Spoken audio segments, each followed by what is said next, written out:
Good morning. I hope you're well and still keeping safe.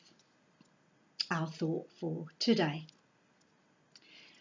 By the time you receive this thought, if all goes according to plan, those of us who are visiting shops will now be wearing masks or some sort of face covering, whether we want to or not, except for a few exceptions. As I wrote this on Thursday, there was speculation that there was going to be problems on Friday because some people feel it's an affront to their human rights to be forced to comply. Hopefully sense will prevail and our shop workers will not be put in the difficult position of trying to police the situation and, if necessary, barring people from entering their shops. Strangely, although I do find my homemade mask rather hot and a little uncomfortable in that it tends to ride up to my eyes when I look down to unload my trolley or basket onto the conveyor belt at the supermarket, I quite like feeling anonymous and hidden behind it in my own little world. I can, through choice, keep my distance and turn in on myself in a way which is somewhat selfish and antisocial. I just thought I would show you my mask. There we are, which I'm quite pleased with. Hand sewn, that took me back to my days in junior school when we used to make the most strange things as we sat in our sewing class. Speaking to someone the other day, I admitted that I actually enjoy being at home, although at the same time acknowledging that I am fortunate in not being at home alone, being in good health and having shelter, food and clothing, and all my other creature comforts. I know for some of you the picture is not nearly as easy as that, and you would give a great deal to be able to go out and mix freely with other people. The person who'd asked me was very surprised, as she thought I would be missing my normal activities, as I appear on the outside to be a very outgoing person. Many years ago, in the time of the Reverend Stephen Williams, for those of you who remember him, we had a service at Rothwell around the theme of masks. It was actually quite groundbreaking at the time, as the chairs were arranged in the round so that we could see one another and there was nowhere to hide. Basically, we were challenged to think about the masks we wear in our everyday lives. Some of us are carrying deep hurts and pain. Some of us are holding anger in our hearts. Some of us have prejudices or viewpoints that we would rather keep hidden. For some people, it's pride, greed, selfishness, and other traits which we know are not very attractive. So when we come together at church, we ask the question, "How are you?" of each other as we move to our seats, and we reply quickly, "Fine, thanks," wearing our unreadable masks. Heaven forbid someone should actually try to unburden themselves, hoping for a kind listening ear. Hopefully I'm exaggerating, but you get my drift.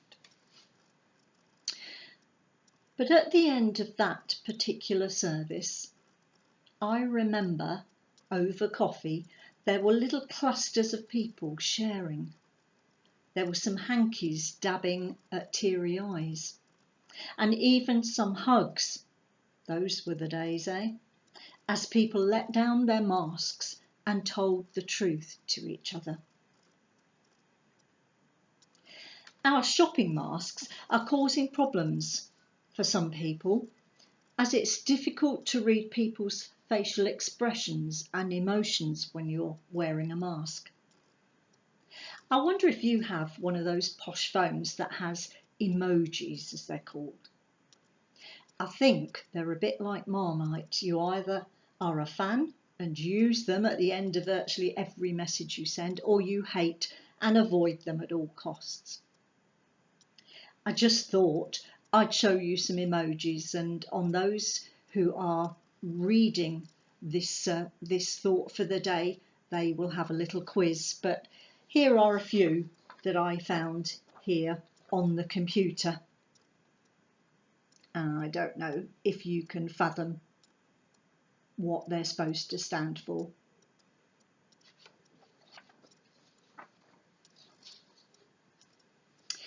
The Gospels are packed full of encounters between Jesus and individuals.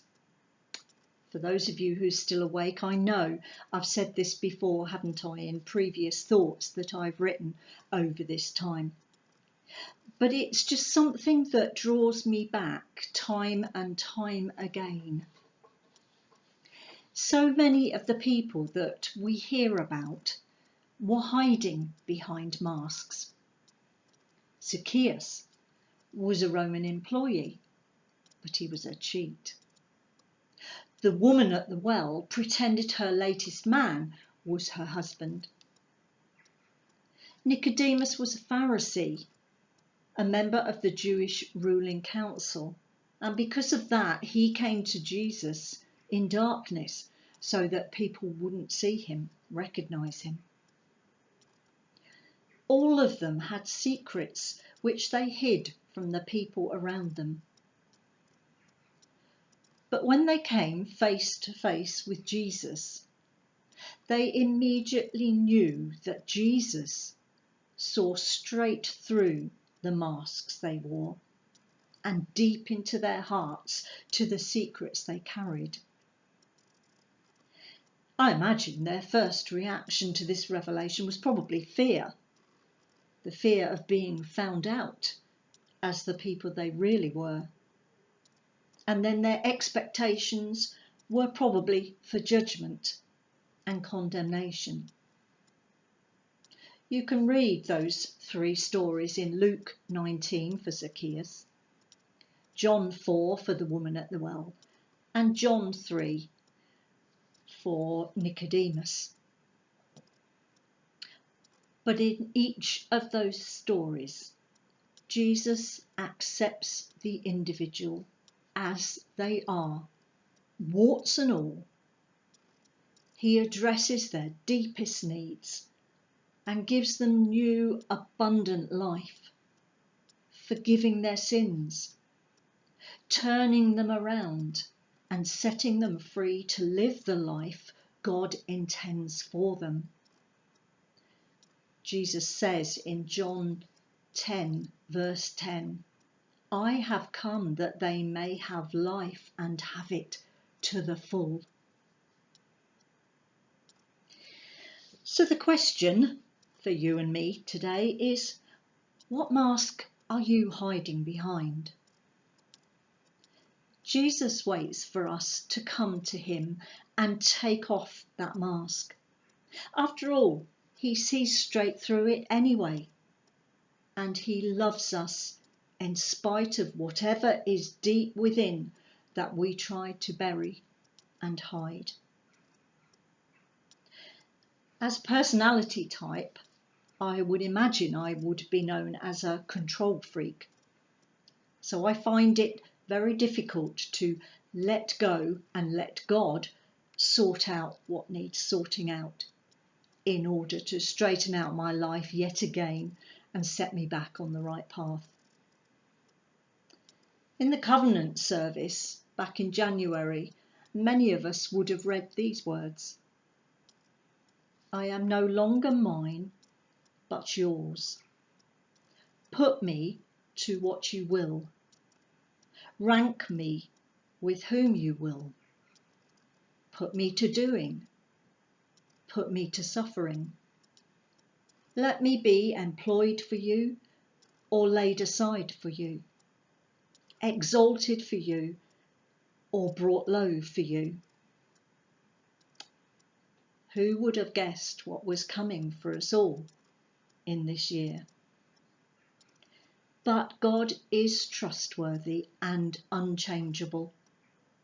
His promises are faithful and he will keep us no matter what. So don't hide from his wonderful grace and love.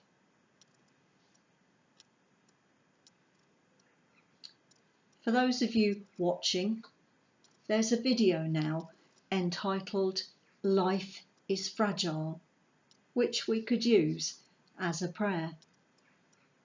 And then after that, there's a song which is entitled All That I Am. Enjoy them. Have a good day and continue to keep safe. By the way, the emojis were laughing, angry, which I hope doesn't mean we have fire coming out of our heads, frowning, smiling, calm, and crying. God bless. Bye-bye.